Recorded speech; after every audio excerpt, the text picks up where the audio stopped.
تتقون أياما معدودات ومن كان منكم مريضا أو على سفر فعدة من أيام أخر وعلى الذين يطيقونه فدية طعام مسكين ومن تطوع خيرا فهو خير له وأن تصوموا خير لكم إن كنتم تعلمون. شهر رمضان الذي أنزل فيه القرآن هدى للناس وبينات من الهدى والفرقان فمن شهد منكم الشهر فليصمه ومن كان مريضا أو على سفر فعدة من أيام أخر يريد الله بكم اليسر ولا يريد بكم العسر ولتكملوا العدة ولتكبروا الله على ما هداكم ولعلكم تشركون. صدق الله مولانا العظيم. إن الله وملائكته يصلون على النبي يا أيها الذين آمنوا صلوا عليه وسلموا تسليما. اللهم صل على سيدنا محمد وعلى آل سيدنا محمد بيادة كل ذرة مئات فاطمة مبارك وسلم. رمضان شریف کا مہینہ ہم سب کے لیے خوشیوں کا، برکتوں کا، مسرتوں کا، روح کی بلندیوں کا، روح کی تازگی کا، ایمان کی مضبوطی کا سامان پیدا کرتا ہے. سبحان اللہ. یہ وہ مہینہ ہے رب کریم نے فرمایا کہ ایمان والو تم پر روزے فرض کیے گئے جیسے کہ تم سے پہلے بھی لوگوں پر فرض تھے. حضور نبی کریم صلی اللہ علیہ وسلم خاتم النبیین ہے، اس میں کوئی رتی برتی کسی قسم کی گنجائش نہیں سوچنے کی، غور فکر کرنے کی. یہ اٹل فیصلہ ہے. نبی کریم صلی اللہ علیہ وسلم کے بعد کوئی نبی نہیں آئے گا. بے شک آپ پر نبوت ختم ہوگی. نبی کریم نے آگے نہ کوئی نبی بھیجا، نہ کوئی بھیجے گا، اور نہ کوئی اس قسم کی جو دعوے ہیں، جھوٹے دعوے ہیں، جھوٹے بیٹے ہیں، ان کے اوپر قدر نہ کی مکمل طور پر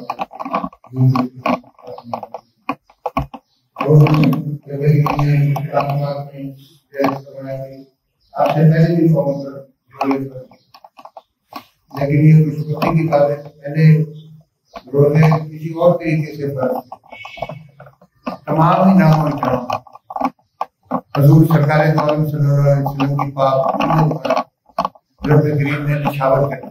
سبحان.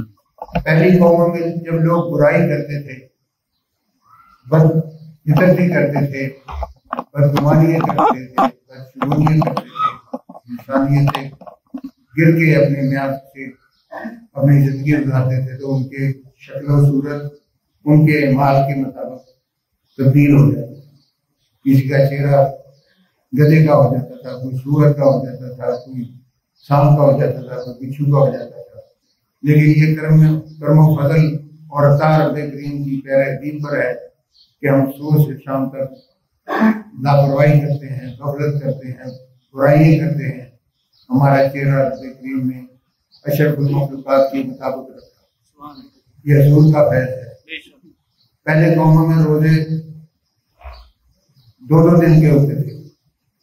کوئی شاعری کا کنسیپٹ نہیں تھا، کوئی افطاری کا کنسیپٹ نہیں تھا. لیکن امت محمد صلی اللہ علیہ وسلم پر یہ احساس ہے کہ ہمیں افطاری بھی نصیب ہوتی ہے، ہمیں ساری بھی نصیب ہوتی ہے، اور ساری کا بھی کرنے کا درجہ ہے، افطاری کرنے کا بھی درجہ ہے. اس میں کوئی ٹیکنیکلی آپ اگر سوچیں تو ہر لمحہ ہماری افطاری بھی ہمارے لیے برکت، اس کی افادیت بھی، اس کے سسٹم کے مطابق، میڈیکل سسٹم کے مطابق. انسان کو پیٹ اپنا خالی رکھنا جب ہوتا ہے تو اس سے انسان کی جو جسم کا سسٹم ہے وہ نارمل رہتا ہے، اس کے اوپر بیماریاں نہیں طاری ہوتی. آج تک آپ نے دیکھا کوئی بندہ بھوک سے افلاس سے نہیں فوت ہوا. جب بھی انسان مرتا ہے رج مار کے اوور ایٹنگ کر کے اپنے جسم کو خوراک کو جسم کی حد سے زیادہ کھا کے بیمار ہوتا ہے اور گردے کی بیماری ہو کے بندہ فوت ہو جاتا ہے. رمضان المبارک کا مہینہ ہر لحاظ سے برکت کا ہے. اس رمضان المبارک میں بہت سے اللہ تعالیٰ نے اعزازات سے مسلمانوں کو بخشا اور بہت سی برکتیں عطا فرمائی. سب سے پہلے قرآن پاک کا معجزہ. قرآن پاک شہر رمضان الذی انزل فیہ القرآن، قرآن مجید رمضان شریف میں نازل کیا گیا. اور کہاں نازل ہوا؟ نبی کریم صلی اللہ علیہ وسلم کے زندگی میں کل تھا. سبحان اللہ سبحان اللہ. قرآن پاک میں سورۃ حشر میں رب کریم نے فرمایا لو انزلنا ھذا القرآن علی جبل لرأیتہ خاشعا متصدعا من خشیۃ اللہ. سبحان اللہ. اگر یہ کسی پہاڑ پر نازل کر دیا جاتا ہے تو وہ ٹوٹ کر ریزہ ریزہ ہو جاتا ہے، ٹکڑے ٹکڑے ہو جاتا ہے. پہاڑ بھی ہے اس کا جو فیوز و برکات اور اس کی جامعیت کو برداشت کرنے کے قابل ہے. لیکن یہ نازل کیا گیا سرکار دو عالم صلی اللہ علیہ وسلم کی قلم سے، وہ قلم جس میں رب کریم کے علاوہ کچھ سمایا ہی نہیں. ہر لمحہ رب کریم کے ذکر میں، ہر لمحہ اپنی امت کے فکر میں حضور سرکار دو عالم صلی اللہ علیہ وسلم کا پورا وقت.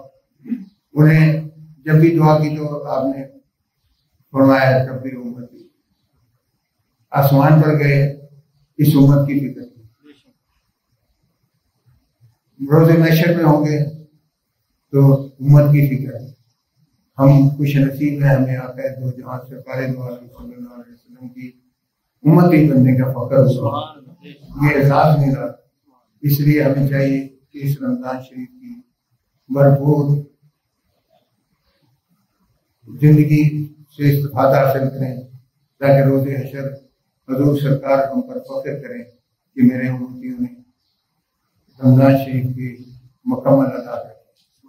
اس میں میں مختصر کیونکہ ٹائم بہت تھوڑا ہے، 10 منٹ میں نے 2-3 اور بھی ٹاپک ڈسکس کرنے ہیں کیونکہ 2 بجے میں چاہتا ہوں کہ نماز اذان شروع ہو جائے اور دعا شروع ہو جائے. رمضان شریف کا ایک پروٹوکول ہے. ہر جائز، ناجائز تو ویسے ہی منع ہے، ہر جائز کام جو اللہ تعالیٰ نے انسان کو امت مسلمان کو بخشا ہے اس سے اپنے آپ کو پرہیز کرنے کا، اس سے دور رہنے کا ایک ذریعہ روزہ رکھا ہے. اس لیے لعلکم تتقون، تاکہ میری امت جو ہے، پیارے حبیب کی امت جو ہے وہ متقی بنے. متقی بننے کے لیے اپنے آپ کو اللہ کے سپرد کرنا پڑتا ہے. ہر پاک چیز سے، جائز چیز سے. جب 8 گھنٹے 10 گھنٹے 14 گھنٹے آج کل تو روزہ 14 گھنٹے کے قریب ہے، اپنے آپ کو پرہیز کرنے کے لیے اور اپنی زندگی اور ہر سانس اللہ کریم کی توجہ میں اپنی لمحے، اپنی مصروفیات، اپنی بھرپور توجہ رب کریم کی یاد میں گزارنے کا نام رمضان. صبح سے شام تک بھوکا رہنا فزیکلی جہاں اچھا ہے، بہتری ہے، اس سے اور بھی کئی محاصل حاصل ہوتے ہیں. جیسے کہ انسان گاڑیوں سے اجتناب کرتا ہے، فالتو کھانے سے اجتناب کرتا ہے، کسی کا گلا شکوہ نہیں کرتا، کسی کی ساتھ بدزبانی نہیں کرتا، کسی کی چغلی نہیں کرتا. یہ رمضان شریف کا مہینہ ایسا مہینہ ہے جو انسان کو پابند ہو کے اللہ کی طرف ہی اپنا من لگانا پڑتا ہے، تب وہ اپنے آپ کو متقی کہلانے کے دائرے میں داخل ہو جائے. جو بندہ صبح سے شام تک روزہ رکھے، برائیوں سے نہ رکے، گالیاں نہ دے، ناجائز طریقے سے انکم کرے، عزیز و کار سے قطع تعلق کرے، ایسا کام جو کہ مخلوق خدا کی دل آزاری کا باعث بنے تو اس کے بھوکے رہنے کا اللہ تعالیٰ فرماتے ہیں کہ اس کے روزہ قبول نہیں۔ روزہ حدیث میں ہے کہ روزہ ڈھال ہے۔ ڈھال کس طرح ہے کہ آپ نے روزہ رکھ لیا، آپ کی پوری توجہ اللہ پاک کی طرف مرکوز ہو گئی۔ جب اللہ کریم کی طرف مرکوز ہو گئی تو آپ کو اپنا بھی خبر نہیں، مخلوق کے خدا بھی فکر نہیں، جس طرح کے کریم کی طرف ہے ہاتھ کارا دھیان رب کریم کی طرف، اپنے دنیاوی مسائل، روزگار جو آپ کے ذمہ لگا وہ تمہارے ہیں، ٹیچر پڑھا رہا ہے، مستری مزدوری کر رہا ہے، مزدور مزدوری کر رہا ہے، ڈاکٹر ڈاکٹری کر رہا ہے، وہ اپنی دنیا کے ساتھ ساتھ بھرپور توجہ اس کی اللہ کی طرف ہے۔ روزے کا یہ مقصد ہے۔ اسی لیے حضور نے حدیث میں فرمایا روزہ ڈھال ہے۔ انسان کی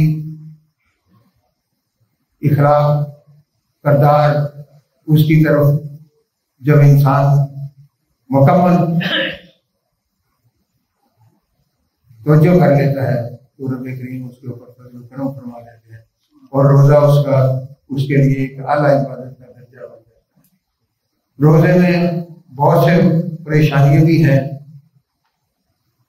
وہ عام بندہ اس کو سمجھ بھی نہیں سکتا۔ ایک مریض آدمی ہے، اب وہ پریشان ہے میں روزہ کیسے رکھوں، شوگر کا آتا ہے، بلڈ پریشر کا آتا ہے، یورین کا پرابلم ہے، گردوں کا پرابلم ہے، تو اللہ کریم نے ان کو چھوٹ دی ہے کہ وہ اپنے روزے کسی کو رکھوا دیں اگر استطاعت ہے، اگر نہ بھی رکھے جائیں تو ان کے اوپر کوئی جرم نہیں۔ ایک مریض آدمی ہے، وہ سفر کر رہا ہے، اسے نہ معلوم کہ سفر کے دوران اسے افطاری نصیب ہوگی کہ نہیں، کس وقت افطاری ملے گی، کس وقت سحری ہوگی، اللہ کریم نے ان کو بھی چھوڑ دی ہے۔ ایسی مائیں جو بچوں کو دودھ پلاتی ہیں اور ان کو خطرہ ہے کہ دودھ پلانے کے بعد ان میں اتنی کمزوری ہو جائے گی کہ وہ کولیپس کر جائیں گے، تو ان کو بھی اللہ کریم نے چھوڑ دی ہے، وہ روزہ سے ایگزمپٹ ہے۔ لیکن وہ بندہ جو بندہ اس زمرے میں نہیں آتا اور وہ اپنے آپ کو خام خواہ کا بیمار کر کے اپنے آپ کو لاچار سمجھتے ہوئے روزے کو چھوڑے تو اس کی مومن کی کوشش بہت زیادہ ہے۔ اللہ تعالیٰ نے جہاں روزے کی افادیت رکھی ہے، روزہ نہ رکھنے کی انٹروگیشن بھی بہت ہے، اس کا جرم بھی بہت ہے۔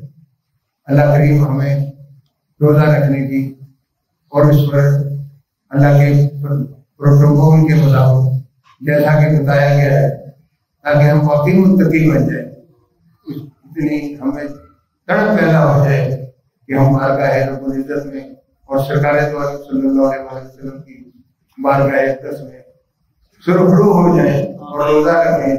اللہ کریم ہمارے ایسے روزے قبول و منظور فرمائے۔ قرآن پاک اس مہینے میں نازل ہوا۔ قرآن پاک بسم اللہ سے لے کے سورۃ ناس تک تمام ایک مکمل اللہ تعالیٰ کا اور اللہ کے حبیب کا معجزہ ہے۔ قرآن پاک حکمت کی کتاب ہے، اس کے اوپر عمل کرنے کی بات ہے، اس کو پڑھنے کی بات ہے، اس کو سمجھنے کی بات ہے۔ بدقسمتی سے ہم مسلمانوں نے یہ سوچ لیا کہ جب ہمارے کوئی عزیز و اقارب فوت ہو جائیں گے تو ہم اتنے قرآن پڑھا دیے، اس کی بخشش کا نتیجہ بن گئے۔ ہم نے کبھی یہ نہ سوچا کہ قرآن پاک اللہ کریم نے ہمیں کس لیے عطا فرمایا۔ یہ بہت بڑا سرکار دو عالم صلی اللہ علیہ وسلم کا کرم ہے کہ اس نسخہ حیات سے انسان کو راہ نجات ملتی ہے۔ راہ نجات تب ملتی ہے جب ہم قرآن پاک کو پڑھیں، اس کو سمجھیں اور اس پر عمل کریں تو ہمارے لیے باعث نجات ہے۔ قرآن پاک برکت ہے۔ جہاں کہیں انسان پریشانی میں مبتلا ہو، جہاں کہیں انسان بیماری میں مبتلا ہو، آپ دیکھتے ہیں کہ جب بیمار ہوتا ہے تو قرآن پاک پڑھا جاتا ہے، اس سے اس کی بیماری کم ہو جاتی ہے۔ جہاں بے برکتی ہو وہاں قرآن پاک کی مخصوص آیات، ویسے تو کچھ بھی پڑھ دیا جائے، بسم اللہ بھی پڑھ دی جائے وہ بھی باعث برکت ہے، لیکن کچھ مخصوص آیات ہیں۔ سورۃ یاسین جب بندہ انتقال کرنے لگتا ہے تو اس کے سرائے اس کے عزیز و کرم سورۃ یاسین کا ورد کرتے ہیں تاکہ اس کی منزل آسان ہو جائے۔ یہ قرآن پاک کی ہی تو برکت ہے۔ مرتے ہوئے انسان کو سورۃ یاسین سنا دی جائے، ایک لفظ بھی سورۃ یاسین کا اس کے دماغ میں آ گیا تو اس کی بخشش کی راہیں کھل جاتی ہیں۔ بیماری میں مجھے یاد ہے حضور کے اپنے پیروں مرشد آخری دنوں میں بیمار ہوئے، جب میں پاکستان آیا تو سوکھان نے ہر مہینے 1.25 لاکھ کا ورد کرنا آیت کریمہ کا، اور اس میں ایک تقرر یہ تھا، مقصد یہ تھا کہ اس کی برکت ہوگی، حضور کو بیماری سے صحت کیا ہو۔ قرآن پاک میں آیت کریمہ لا الہ الا انت سبحانک انی کنت من الظالمین، یا اللہ تیری ذات پاک ہے، ہم ہی ظالمین میں ہیں، ہم ہی اپنے آپ پر ظلم کر رہے ہیں اپنے ایمان کی وجہ سے، غلطیوں کی وجہ سے، بدشگونیوں کی وجہ سے۔ یا رب کریم تیری ذات پاک ہے، یہ آیت کریمہ کا مقصد ہے۔ اس کی اتنی برکت ہوتی ہے اس کی تو خیر زندگی تو جو لکھی گئی وہ لکھی گئی، لیکن آیت کریمہ کی برکت سے انسان کو راحت ملتی ہے، سکون ملتا ہے، ان کے دلوں کا بیمار بندے کے دلوں کا کو بھی سکون ملتا ہے اور بیمار کو بھی شفا ملتی ہے۔ ویسے کہ قرآن کی ہر سورت، ہر آیت، ہر لفظ باعث برکت ہے۔ آج کے دن میری سب سے استدعا ہے، آگے بھی میں ادا کرتا ہوں کہ قرآن پاک پڑھیں۔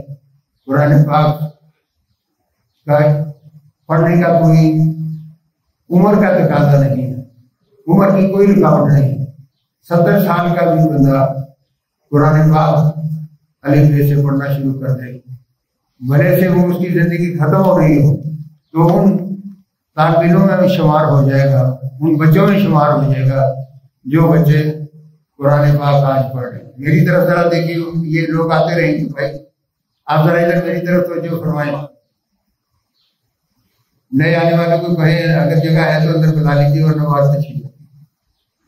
میں نے عرض کیا اگر 70 سال کا بھی بندہ ہے، اس نے آج سے بسم اللہ شروع کر دی، الف بے پڑھنی شروع کر دی، اگر اس کا سفر ختم ہو گیا زندگی کا تو ان بچوں میں شامل ہو جائے گا جنہوں نے آج ابتدا کی۔ میری درخواست ہے، کوئی عمر کی قدر نہیں، کوئی عمر کی قید نہیں، آج سے قرآن پاک پڑھنا شروع کر دیں، سیکھنا۔ اگر آپ نہیں پڑھے ہوئے تو کسی مدرس سے، دربار شریف میں قاری صاحب سے پڑھنا شروع کر دیں۔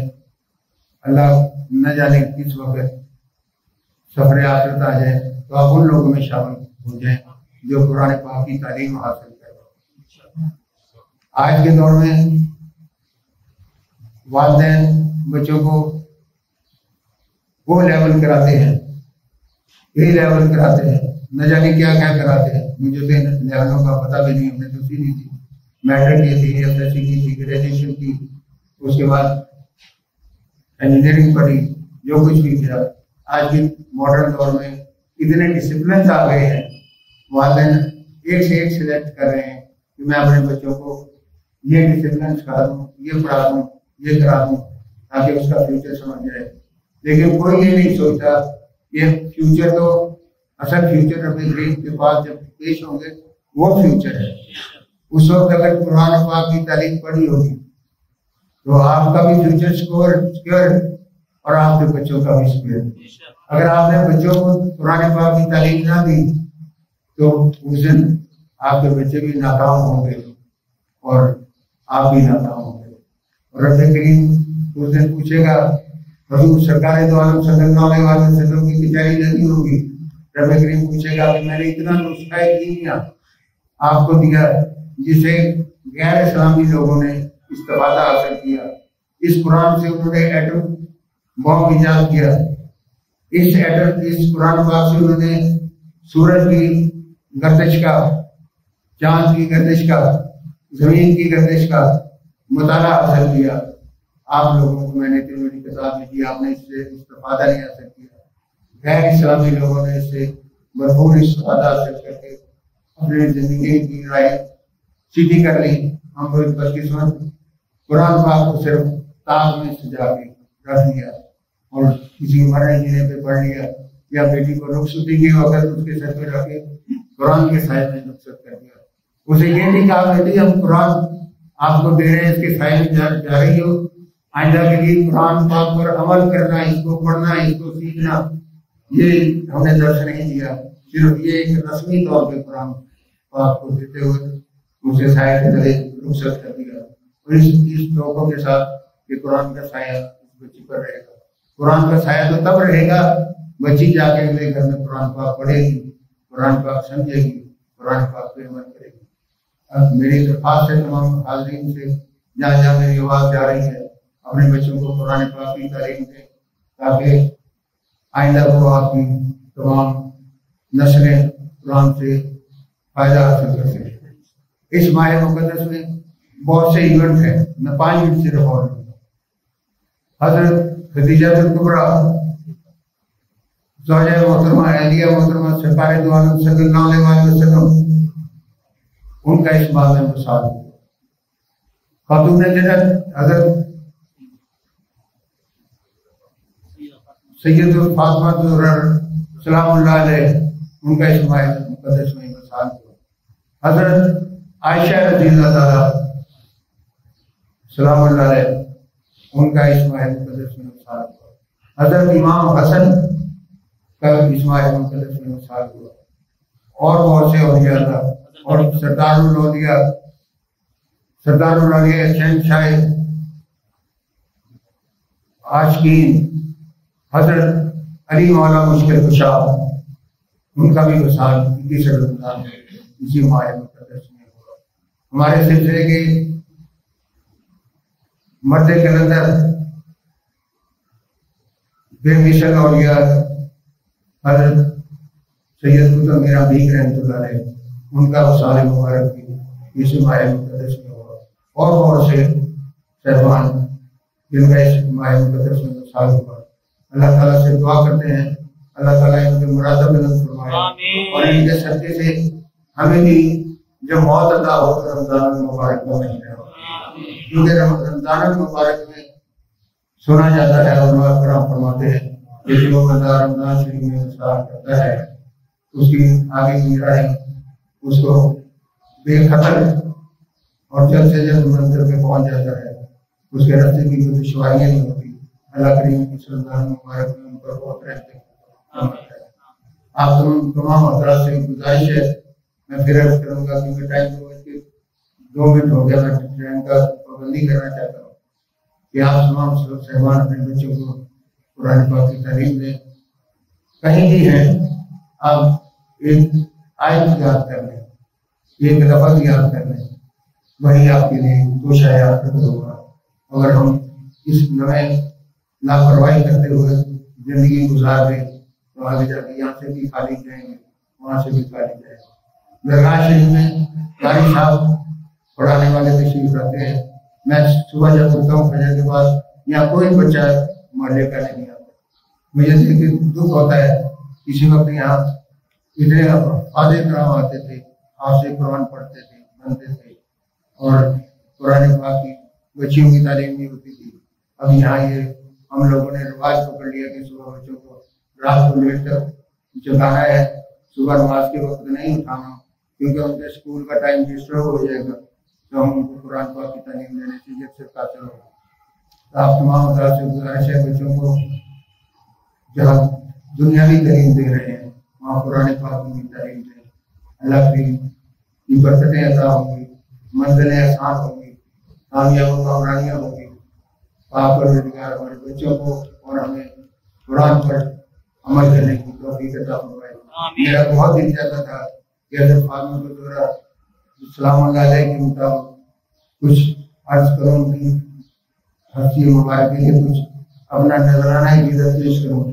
حضرت خدیجہ الکبریٰ رضی اللہ تعالیٰ کے حضور میں اپنا نذرانہ عقیدت پیش کرنا چاہتا تھا، لیکن ٹائم کی شارٹیج ہونے کی وجہ سے کبھی وقت ملا ان کی حیات مقدسہ کی اپنی عرضداشت پیش کروں گا، لیکن آپ اپنے طور پر بھی کوشش کریں چھوٹے چھوٹے رسائل میں.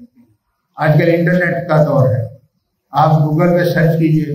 آج کل چھوٹے چھوٹے بچے بھی گوگل کو جانتے ہیں کہ گوگل کیا. ہمیں تو اس عمر میں آپ سے پتہ لگا کہ یہ گوگل ہے. گوگل میں جو ہی آپ سرچ کریں گے حضرت خدیجۃ الکبریٰ رضی اللہ تعالیٰ کا نام لکھیں گے تو آپ کو ان کی پوری لائف ہسٹری مل جائے گی.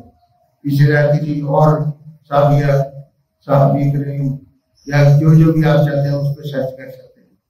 کوشش کریں اپنے بچوں کو کہیں کہ اگر آپ انٹرنیٹ استعمال کر رہے ہیں تو اس پہ اپنے دین کے مطلب آگاہی کریں. ایسے دین کے مطلب جو معتدل، لیکن معتدل کا مطلب یہ نہیں ہے کہ ہم ختم نبوت کو پیچھے ہٹاتے ہوئے اپنے آپ کو آج ماڈرن دنیا میں لے گئے.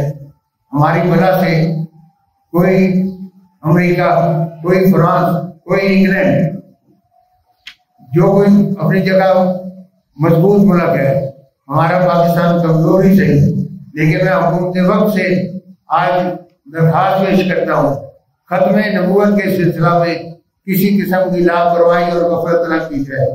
آپ تمام صاحبان اس بات سے متفق ہیں؟ حضور نبی کریم صلی اللہ علیہ وسلم کی شان اقدس میں اگر کوئی تزئین کا عنصر کہیں سے ملتا ہے تو ہماری تن من دھن کی حرمت پہ فدا ہے. حضور کی حدیث ہے اس شخص کا ایمان اس وقت تک مکمل نہیں ہو سکتا جب تک کہ اس کو میں عزیز نہ ہو جاؤں اپنے مال سے، اپنے بیوی بچوں سے، اپنی جان سے. یعنی جان، مال، اولاد یہ ایک طرف اور حضور نبی کریم صلی اللہ علیہ وسلم کی شان اقدس ایک طرف. اگر ہم یہ قربان کرنا پڑے قربان کر دیں اور حضور کی محبت میں ہمیں سب کچھ قربان کریں گے تو ہمیں صحیح مومن کہلانے کا حقدار ہوں گے. ہمارا ایمان سب کا ہوگا. آپ ہر انسان اس بات کو سوچیں کہ دنیا کس طرف جا رہی ہے. یہ صہیونی یہودی طاقتیں، عیسائی طاقتیں، ہندو کہاں جا رہے ہیں؟ ان کا بیسک مقصد جو پلاٹ کر دیا گیا ہے یہودیت کو فروغ دینا ہے. ایک گرینڈ سلطنت یہودی وہ بننے کو ہے. ہم اس کی طرف نہیں دیکھ رہے. ہم ورلڈ بینک، IMF اور اقوام متحدہ جو کہ یہودی ڈالروں میں بن رہے ہیں ہم ان کی طرف دیکھ رہے ہیں. اتنے 57 ملک مسلمان ملک ہیں. اللہ کے فضل سے اگر ایک آواز بن کے کھڑے ہو جائیں تو کوئی طاقت، کوئی امریکہ، کوئی فرانس، کوئی اسرائیل اس کا مقابلہ نہیں کر سکتا. لیکن بدقسمتی یہ ہے کہ آج کے حکمران ٹکے ہوئے ہیں. انہیں اپنے حکومت کو مضبوط کرنا ہے. دین اسلام کہیں جائے. میں آپ تمام حضرات کی وساطت سے آج کی حکومت کو دوبارہ ریکویسٹ کرتا ہوں کہ آپ دین محمد صلی اللہ علیہ وسلم ریاست مدینہ کے نام پر آئے تھے. ریاست مدینہ کو دیکھیں، وہاں یہودی بھی گھٹنے ٹیک گئے تھے. ان میں ایمان تھا، ان میں ایمان تھا اور نبی کریم صلی اللہ علیہ وسلم کا ادب و احترام تھا اور ان کی غلامی تھی. آج ہم ڈالروں کی خراب کے لیے اپنا کشکول لے کے کبھی IMF پہ جا رہے ہیں، کبھی ہم جا رہے ہیں ورلڈ بینک پہ. ہم لوگ بھوکے رہ لیں گے، مفصلی کاٹ لیں گے، پھٹے کپڑوں سے ہم گزارا کر لیں گے، لیکن خدا را ہماری قوم کو بیگر نہ بنائے. گدا کر انہیں بیگر نہ بنائے، گدا کر نہ بنائے. یہ قوم ہاشمی نبی کریم صلی اللہ علیہ وسلم کی یہ جو امت ہے اسے امت ہاشمی بھی کہا جاتا ہے. یہ بھوک کے بلاس میں کاٹنے کی، لیکن نبی کریم صلی اللہ علیہ وسلم کی شان اقدس میں حرف نہیں آنے دیتے. میری آج کی اس محفل میں بد دعا ہے ان لوگوں کے لیے جنہوں نے سرکار دو عالم صلی اللہ علیہ وسلم کی شان اقدس سے تزئین کی. خدا کرے وہ غرق ہو جائیں، وہ ملک تباہ و برباد ہو جائیں جنہوں نے میرے سرکار دو جہاں آقا محمد مصطفیٰ صلی اللہ علیہ وسلم کی شان میں گستاخی کی.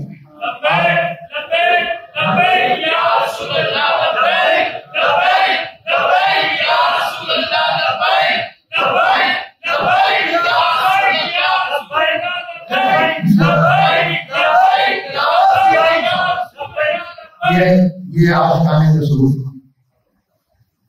بھوک کاٹنے کے، مفتی سے کاٹنے کے، لیکن امریکی ڈالر گورنمنٹ کے ڈالر پر نہیں بڑھتا، بکنا نہیں چاہتے، اپنا ایمان بیچنا نہیں چاہتے. ان کا ایمان کا تقاضا ہے کہ حضور سرکار دو عالم صلی اللہ علیہ وسلم ہمارے آقا مولا کل جہانوں کے سردار ہیں. حضور سرکار دو عالم صلی اللہ علیہ وسلم سردار دو جہان ہیں. 18,000 آدمی ہیں، 18,000 آدمی، جیسے یہ ایک عالم ہے. یہ آپ دیکھیں جہاں تک آپ نظر آئیں، یہ ایک ہی عالم آپ کے سامنے، اس طرح کے 18,000 عالم ہیں اللہ کریم نے تبلیغ کیے ہوئے. اور سرکار دو عالم صلی اللہ علیہ وسلم جانتے ہیں یا رب کریم کی ذات جانتے ہیں، یا وہ اولیاء کرام جن کو رب کریم نے بشارت دی وہ جانتے ہیں. ان 18,000 آدمی میں حضور ہر عالم میں رحمت للعالمین، ہر جگہ حضور سرکار دو عالم صلی اللہ علیہ وسلم کی شان اقدس برابر ہو رہا ہے. کوئی اس کے اوپر کمپرومائز نہیں کر سکتا کہ حضور سرکار دو عالم صلی اللہ علیہ وسلم کی شان اقدس میں کوئی بڑھ کے تسلیم کرے، کوئی ان کی شان کو ثابت کرے. ہمارا ایمان اس وقت تک مکمل نہیں ہوگا.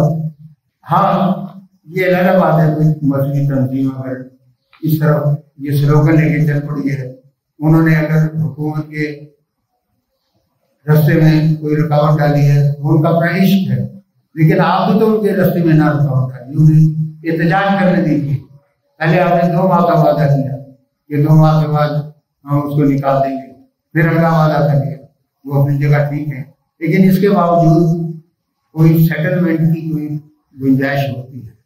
آپ اپنے طور پہ سیٹلمنٹ کریں، یہ تو نہیں انہیں پکڑ کے جیلوں میں ڈال دیں. آج کے رسول تو اپنی جان قربان کر دے گا حضور کے عشق میں، حضور کی محبت میں جان دے دے گا، لیکن اس معاملے میں وہ کسی قسم کا کمپرومائز نہیں کرے گا. اللہ تعالیٰ سے دعا ہے ہمیں اپنی تن من دھن قربان کرنے کی ضرورت توفیق عطا فرمائے اور ملک پاکستان میں استحکام عطا فرمائے. میں افواج پاکستان سے بھی آج درخواست کروں گا وہ اس معاملے میں انوالو ہو کے ملک میں استحکام پیدا کریں، بدامنی پیدا کریں، جو ہو رہی ہے اس کو دور کریں، تاکہ ہم پاکستان کے لوگ خوشحال طریقے سے اللہ تعالیٰ کے دین کی عزت و ناموس کو حفاظت کرتے ہوئے اپنی زندگی یہ ایام پورے کر دیں. اللہ تعالیٰ ہمارا آپ تمام حضرات کا بہت شکریہ. مجھ سے بھی دلداری سب سے معافی چاہتا ہوں اور کوشش کیجیے آئندہ 1:30 بجے سے پہلے تشریف لائیں تاکہ ٹائم پہ نماز ہو سکے. دوسری ایک میں آخری بات آپ سے کروں گا، کورونا کے لیے، کورونا بیماری چل رہی ہے. حال ہی میں میرے بہت قریب ترین میرے سلسلے کے بہت درویش ڈاکٹر اسلم حمید صاحب انتقال کر گئے. ان کی 10 دن کے بعد میں کوئی بیگم صاحبہ انتقال کر گئے. ان کا ایک بھتیجا کسی بیماری میں مبتلا تھا. میرے بیٹی کے علاج میں 3 گھر اس میں مبتلا، 3 فرد مبتلا رہے. میرے ایک بیٹی سالہ بیٹی کے سسر صاحب اس وقت سیریس بیمار ہے، اللہ کے فضل سے ریکوری کی طرف ہے، وہ کورونا سے ڈسٹرب ہو گئے. آپ لوگ خود بھی اپنی حفاظت کریں اور اپنے دوست احباب رشتے داروں کو بھی حفاظت کرنا آپ کا فرض ہے. ماسک پہنیں، ماسک کے بغیر کہیں نہ جائیں. اب کوشش کریں گھر سے باہر کم نکلیں، کام ہو تو ضروری نکلیں، کام کے بغیر نہ نکلیں. اور بغیر ماسک کے اور سینیٹائزر کے بغیر یہ سمجھے کہ آج کا یہ SOP جو ہے یہ اللہ کی طرف سے ہمیں ملا ہے کہ ہم نے اپنی زندگی بھی بچا لی ہے، دوسرے کی بھی زندگی بچا لی ہے. یہ حکومت کا آرڈر فارمل سمجھے. اصل عمران صاحب نے ایک دفعہ آپ کو بتایا بھی تھا کہ حضور کی حدیث ہے کہ جہاں بیماری وہ تو وہاں نہ جاؤ اور جو بیمار ہے وہاں سے نہ نکلے. اور اپنے آپ کو اتنے فاصلے کے اوپر عمران صاحب بیٹھے باہر بیٹھے، انہوں نے پورا حضور نبی کریم صلی اللہ علیہ وسلم کے مطابق ایسے بھی بتائے. ہم سب اس پر عمل کریں اور ٹائم پہ آئیں, نماز پڑھیں, ٹائم پہ جائیں. اللہ تعالیٰ اپنے فضل کرم سے خوبصورت نام بنی. آپ نے, آپ کا کیا نام؟ حسنین عباس صاحب نے بڑی خوبصورت نام بنی.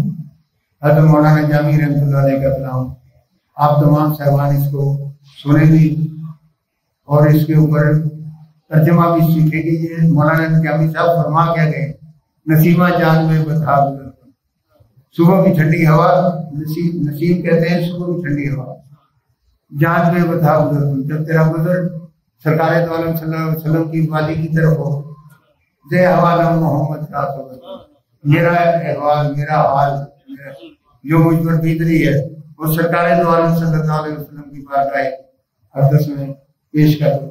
ویسے تو ہمارا ایمان ہے کہ حضور سب کچھ جانتے ہیں, اس میں کوئی شک و شبہ کی بات نہیں. حضور وہاں بیٹھے ہمیں دیکھ رہے ہیں, وہ سب حال جانتے ہیں, لیکن ہم یہاں تک یہ تو کہہ سکتے, ہم تو نہیں دیکھ پا رہے, ہماری تو اتنی بصیرت نہیں ہے. اللہ کرے ہمیں بھی بصیرت ہو, ہم یہاں بیٹھے ہوئے حضور کی حاضری کر لیں. تو یہ اس مولانا جامی کی فریاد کی جو انہوں نے بڑی خوبصورت پڑھی. اللہ تعالیٰ اس کو